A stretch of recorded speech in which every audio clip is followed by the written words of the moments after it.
What's going on, everyone? Welcome back. Today we have got another live fantasy football mock draft for you back on Fantasy Pros with a 12-team half-point PPR mock where we will be selecting from that fourth overall position. And this should be pretty interesting because this is technically the first mock that we've done following the completion of the NFL draft. So there will be some new takeaways, some new pairings that we can discuss as we go on. And as far as the roster is concerned, nothing too crazy. One quarterback, two RBs, two wide receivers, a tight end, a flex, and five bench spots as always. So we can go ahead and kick this thing off. And while we load, a quick reminder. If you guys enjoy, hit that like button, subscribe, and also give us a follow on Twitter at AllDayPigskin to continue interacting with us there as well. But hey, it is now our turn to make a selection because it is the fourth overall pick. The first three picks are in. They were Christian McCaffrey, Dalvin Cook, and Derrick Henry. And right now, look, we're going to be going running back. That really isn't a surprise to anybody. And the two guys that I'm considering, Saquon Barkley and Alvin Kamara. And both have, I would say, question marks. With Alvin Kamara, no more Drew Brees. So what's that passing volume going to look like with Saquon Barkley coming off a major injury? But that New York Giants offense has received a big-time upgrade, and potentially his workload could get a little bit easier, and he could get more opportunities, more scoring opportunities, et cetera, et cetera. So with that being the case here, I'm going to go with Saquon Barkley. I do think he has the higher rushing upside, and obviously assuming that he is 100% healthy, he is also very heavily involved as a pass catcher in those short passes that Daniel Jones, whenever he gets in troubles, relies on. So I'm going to go with Saquon Barkley here. If I would say maybe it was a choice between a Derrick Henry and a Saquon Barkley, I probably would have gone with a Derrick Henry. Don't really have those injury concerns, and even though he's not as heavily involved as other running backs when it comes to pass catching ability, his rushing upside very, very high. But hey, we can now shift our attention to our second overall pick and just kind of taking a look at what's taking place after our selection of Saquon Barkley. You see Alvin Kamara go off the board. That makes sense. Then Devontae Adams, A.J. Brown. I would say very surprising to see A.J. Brown go this early on, even though, he obviously does have wide receiver one upside, but, seeing him go ahead of a Tyreek Hill, ahead of a Stephon Diggs, just interesting, something to take note of. And specifically this early on, then you see Jonathan Taylor, Nick Chubb, Travis Kelce. So Kelce goes in the first round, followed by Zeke, and then Tyreek Hill. And then you see Jones, Cam Akers, Austin Eckler. Great value on Austin Eckler. I continue to say this. He was a huge winner following the NFL draft as the LA Chargers upgraded that offensive line even more so. Honestly, I would say almost regardless of the format, he should be a first-round selection. And then you see a big-time run on pass catchers: DeAndre Hopkins, Stephon Diggs, Michael Thomas, Justin Jefferson, DK Metcalf. So now that means we're kind of in a good position here if we look at our cheat sheet to go with potentially a running back or with a just wide receiver in Calvin Ridley. But I will say the Atlanta Falcons situation did get a little bit interesting, kind of like how we all predicted Kyle Pitts ends up with the Falcons. So there will be, maybe to some extent, less targets for Calvin Ridley and Julio Jones. And I do think that Julio Jones could be a little bit of a better value than Calvin Ridley at this point in time. So I'm just sitting here right now looking at these running backs. And the two guys that I'm specifically kind of locked in on are Joe Mixon and DeAndre Swift. Because when it comes to, let's start with Mixon, the Cincinnati Bengals, yes, they didn't necessarily address the offensive line as much as we would have liked, and that is concerning. But maybe something that counteracts that is the fact that the Bengals have come out and said that the usage for Joe Mixon, well, they expect it to be at an all-time high. And that does, give you some confidence because when it comes to running backs, volume is king. And I gotta say, at this point in the second round, I do think Joe Mixon is a good value Giovanni Bernard is gone, and I do think he will be the guy. So I'm probably going to take a chance on Joe Mixon at this point in time. Let's see what happens and what we have available to us in the third round. And I'm not going to lie to you guys right now. The way this board is playing out, I might be going running back heavy here in these first three rounds, which honestly, I don't think there's anything wrong with, because you look at Calvin Ridley being selected afterwards, Antonio Gibson, and then our first kind of big name to talk about as far as rookies, Najee Harris at the end of the second round. I think that is way, way, way, way too early, considering you still have Miles Sanders, DeAndre Swift, Clyde Edwards-Helaire, just to name a few. Because Najee Harris, sure, he was the first running back selected in this year's draft, but the Steelers, they still have upgrades that need to be made on that offensive line. And honestly, whoever the running back is in Pittsburgh, I would have said this, I'm not all that on board with the situation there. I think it's going to be tough sledding, and I don't necessarily see a big-time upgrade from what we witnessed last season with James Conner or whoever the running back was. So I'd be passing on pretty much right now, honestly, the majority of these rookie running backs. Then we go to the third round, Terry McLaurin, George Kittle. Good value on George Kittle, I will say. And then Patrick Mahomes. I will still make note of this, in my opinion, way too early for Patrick Mahomes when you look at the big board and still DeAndre Swift on the board. And look, this is my logic here.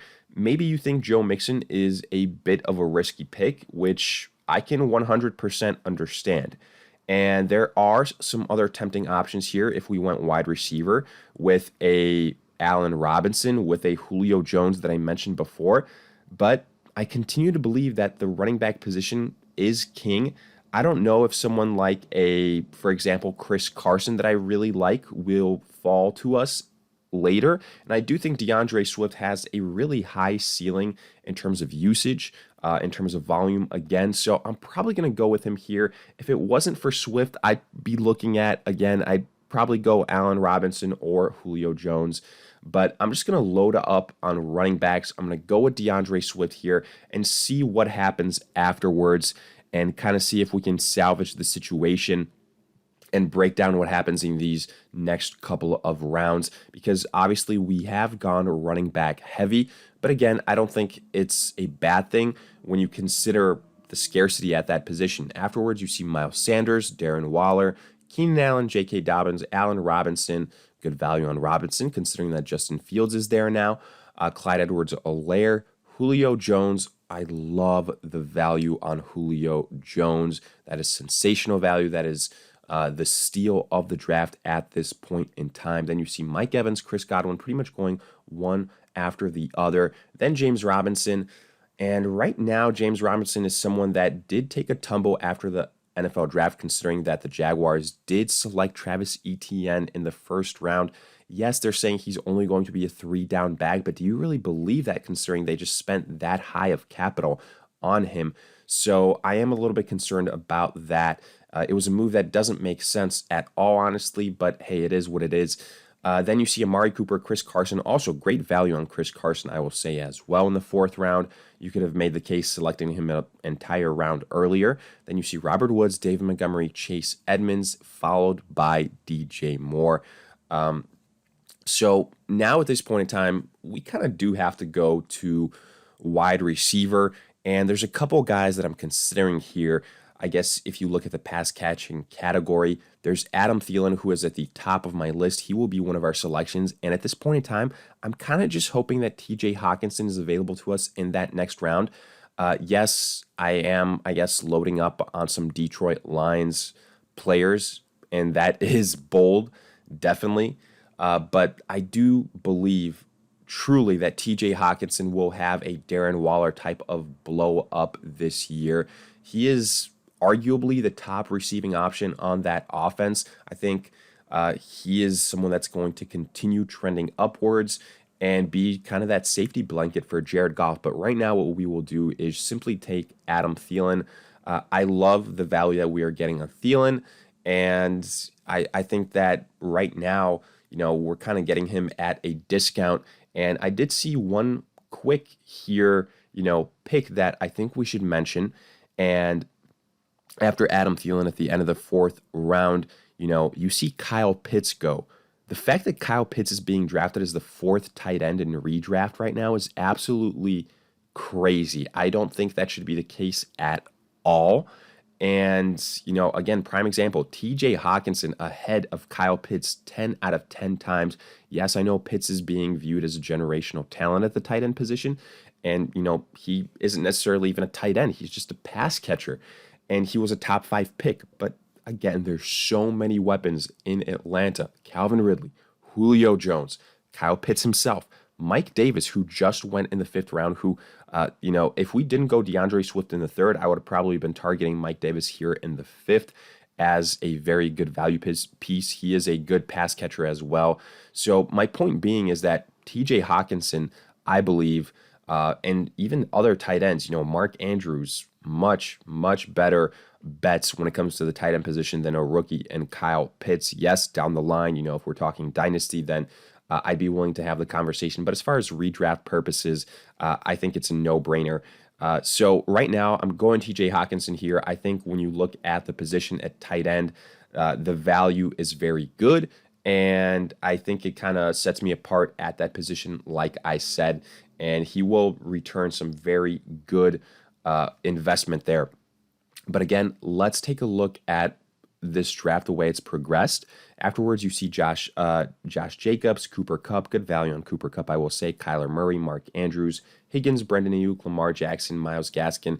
Myles Gaskin, another big winner after the NFL draft, similar to Mike Davis, good value on him there. Then you see Dak Prescott, Tyler Lockett, Robbie Anderson, Goddard, Beckham, Mostert, Melvin Gordon, Noah Fant. I will say Melvin Gordon, a big-time loser in the NFL draft. He was someone that I was looking at much earlier on and I thought had RB1 upside, but then Javonte Williams being drafted by the Broncos, that is tough. And unfortunately, I think that Melvin Gordon has to take a hit. But look, now we can turn our attention to kind of the wide receivers, because looking at our roster, we only do have one wide receiver on the team, and it is Adam Thielen. And we need to get some depth there. I do like what we have at the running back position. I like what we have at tight end. So now looking at wide receiver, Juju Smith, Chase Claypool, Courtland Sutton is probably the one that sticks out at this point in time, I will say. And I guess we could go Kareem Hunt, but, he'd be a bench piece at this point in time. So I think it just makes more sense to address the wide receiver position. And I think the highest ceiling out of all these guys, I would say, would be Courtland Sutton, in my opinion. So we're going to go and add him here, see what happens in this next round. But probably just continue to load up on wide receiver talent, because the way that we went about this, we need some more depth. And, a conversation that we can have is, should we have gone DeAndre Swift in the 3rd round? We kind of are spoiled at that position as we stand. And, it's a fair question because, again, the wide receiver position not as strong as it could have been, because you swap out DeAndre Swift for a Julio Jones, for example, and to some extent, maybe you feel better about this team considering who you could have gotten then in the, 4th, 5th round, et cetera, et cetera. But building on the team that we have, again, probably going back to either, I'm looking at quarterback, I'm looking at wide receiver as things stand, and just kind of understanding what are the chances that a quarterback gets to us. Well, I do believe there's going to be a run on quarterbacks right now. 1, 2, 3, 4, 5 teams need to select a quarterback in front of us. So that's something to keep an eye out for. Someone that I really do like as far as this quarterback position is a Justin Herbert. And I'm afraid that, maybe a Jalen Hurts doesn't get back to us. So I probably honestly go quarterback at this point in time. The wide receivers that I'm looking at, it's tough. They all have question marks. Juju, DJ Shark, Tyler Boyd with Jamar Chase there, Brendan Cooks, who's going to be the quarterback in Houston. Is it going to be Deshaun Watson? If it is, then that's a pretty good value for Brendan Cooks, I would say, with no Will Fuller in town. So he'd probably be my wide receiver of choice at this point in time. I'm going to, probably gamble here and go with Justin Herbert instead, though, and see what happens, see how it plays out. And let's see if it was for the better. But I will say there was a run on quarterbacks like we predicted. So I am happy that we went with Justin Herbert because the quarterbacks that are left now, yes, there's definitely some good options, specifically Matthew Stafford and Matt Ryan. But afterwards, not as sure of a thing. And again, quickly looking at the draft board because, at this point, the selections are kind of going rapid fire. You see Brennan Cooks immediately after, so that makes sense. Aaron Rodgers, Leonard Fournette, Brady, Boyd, ETN, Shark, Juju Smith, Trey Sermon, Joe Burrow, Damian Harris, Ronald Jones, Javonte Williams, then Devontae Parker just now. So at this point in time, we've addressed our, starting roster, and we can look to our bench. And as things stand right now, I'm looking at what we have, and wide receiver wise, the top choice is Jamar Chase, as far as the recommendation itself is concerned. I don't necessarily agree with that. There's a lot of mouths to feed in Cincinnati. Yes, Chase has the connection with Burrow, but hey, Tyler Boyd and T. Higgins are still there. There are no slouches either. And I don't necessarily want to load up again on too many guys from the same team. I already did it with the Detroit Lions. So I'll probably look at Jarvis Landry here. He does have some PPR upside. I don't mind taking a chance on him. And then there's a wide receiver later on that I hope drops to me that I will highlight and I think will be a good value. And he does fall to us, in fact. So here I will have the pleasure of talking Antonio Brown, who I think is criminally, and I do mean criminally underrated in these rankings, probably across all platforms, because now that he's officially back with the Tampa Bay Bucks, well, he's arguably just as viable as Mike Evans and Chris Godwin. And I can make the case that he should be drafted with them one after the other. If that's the case, Evans and Godwin being drafted in the 4th round, at worst case scenario, Antonio Brown should be drafted a round later. But we have him here in the 9th round available to us. And I will say, Fantasy Pros will hate this pick. They're going to call it a reach. They're going to say he could have been there X amount of rounds later. But I want to try and make this as realistic as possible. Antonio Brown will see his value go up. I think all these wide receivers in Tampa Bay, they have low-end, mid-level wide receiver 2 upside. So I'm going to draft Antonio Brown. And like I said, yeah, reach alert. Fantasy Pros hates that pick, but the hell with it. I'm telling you guys right now, a couple months from now, that will not be the case. So don't sweat a pick like that if you guys are in that situation. Now turning our attention back to, let's quickly look at our roster and see where we sit. We've done a good job of addressing the wide receiver position, so I do feel better about that. We can go and, potentially add a backup quarterback in a Matthew Stafford, which I really don't mind at this point in time. If Justin Herbert has some of those sophomore year struggles, that's probably what I'll do at this point in time. Get him in Matthew Stafford as a backup quarterback option. And then these last 2 rounds kind of just go best player available.